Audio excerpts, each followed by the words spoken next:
Hello guys, মনীষার রান্নাঘরে জানাই আপনাদেরকে আবারও একবার ওয়েলকাম।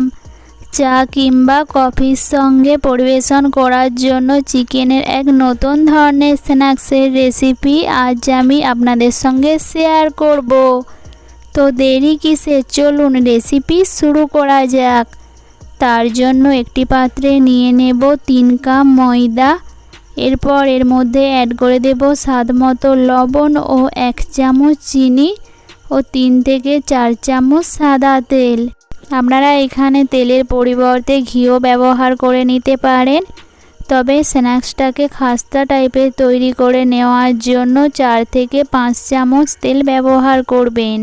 এখন সব কিছু ভালোভাবে ময়ান দিয়ে দেব।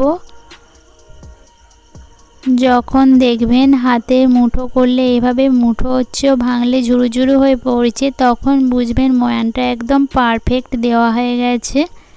এখন এর মধ্যে অল্প অল্প করে জল অ্যাড করে একটা ডো তৈরি করে নেব।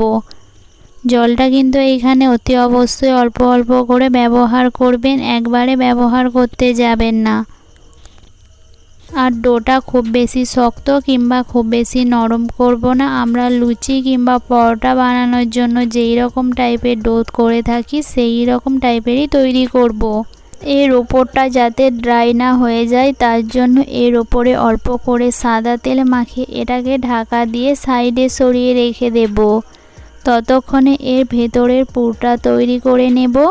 তার জন্য কড়াই দিয়ে দেব 1 চামচ সাদা তেল।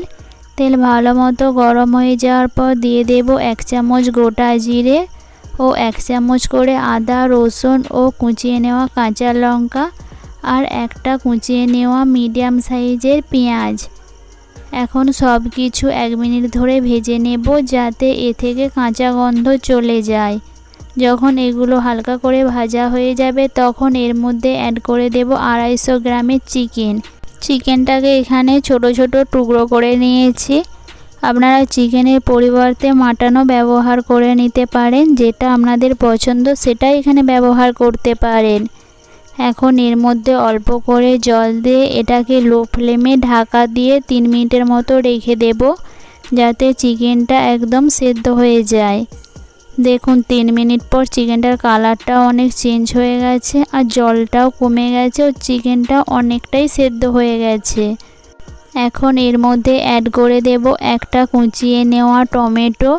তারপর দিয়ে দেব কিছু গুঁড়া মশলার মধ্যে দিয়ে দেব স্বাদ মতো লবণ, 1/2 চামচ লঙ্কার গুঁড়া, 1/2 চামচ হলুদের গুঁড়া ও 1/2 চামচ ধনে গুঁড়া ও 1/2 চামচ গরম মশলা ও 1/2 চামচ চাট মশলা। এইখানে আমি আমার পছন্দ মতো অনুযায়ী মশলা অ্যাড করেছি, আপনারাও আপনাদের পছন্দ মতো অনুযায়ী মশলা অ্যাড করতে পারেন, যেমন ম্যাগি মশলা, আরও বিভিন্ন ধরনের মশলা আপনারাও এর মধ্যে অ্যাড করে দিতে পারেন। টমেটোটা যাতে গলে যায় এবং মশলাগুলো যাতে চিকেনের ভিতরে ভালোভাবে ঢুকে যায় সেই জন্য এটাকে ঢাকা দিয়ে 1 মিনিটের মতো রেখে দিয়েছিলাম। 1 মিনিট পর দেখুন টমেটোটা অনেকটা গলতে শুরু করে দিয়েছে আর চিকেনটার কালারটাও কিন্তু অনেকটা চেঞ্জ হয়ে গেছে। এখন সবশেষে উপর দিয়ে ছড়িয়ে দেব অল্প করে কুচিয়ে নেওয়া ধনেপাতা ও টমেটো সস ও 1 চামচ ডার্ক সয়া সস। আপনারা এর মধ্যে লাইট সয়া সসও ব্যবহার করতে পারেন। এখন সমস্ত মশলা আবারও চিকেনের মধ্যে ভালোভাবে মিক্স করে নেব। এটা ভালোভাবে মিক্স করে নিলেই পুরো এখানে আমার একদম পারফেক্টভাবে তৈরি হয়ে গেছে। এখন গ্যাসের ফ্লেমটাকে অফ করে দিয়ে এটাকে সাইডে সরিয়ে রেখে দেব। আর আগে থেকে যে ডোটা মাখিয়ে রেখেছিলাম সেটা দেখুন এখন ভালো মতো সেট হয়ে গেছে। সেটাকে এইভাবে হাতের সাহায্যে একটু লম্বা টাইপের করে নেওয়ার পর এটা থেকে একটা চাকুর সাহায্যে একটু বড় বড় আকারের লেচি কেটে নেব।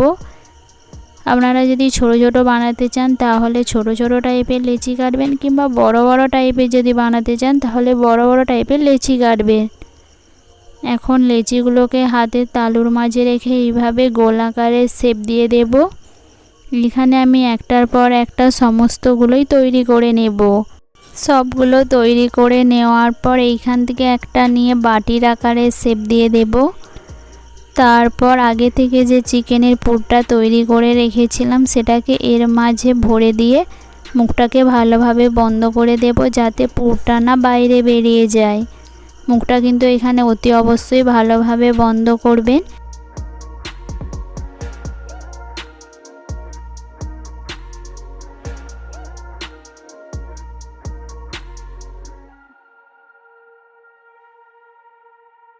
পুর ভালোভাবে ভরে নেওয়ার পর এভাবে হালকা করে চাপ দিয়ে একটু বেলে নেব।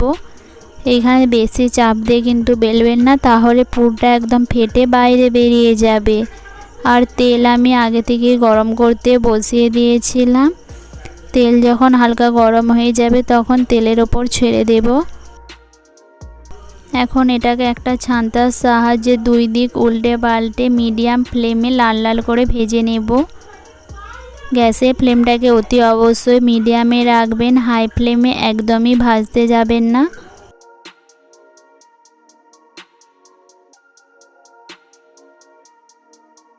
দুই দিক যখন এই রকম সুন্দর একটা কালার চলে আসবে তখন এটাকে একটা ছান্তার সাহায্যে তুলে নিয়ে একটা প্লেটের মধ্যে রেখে দেব।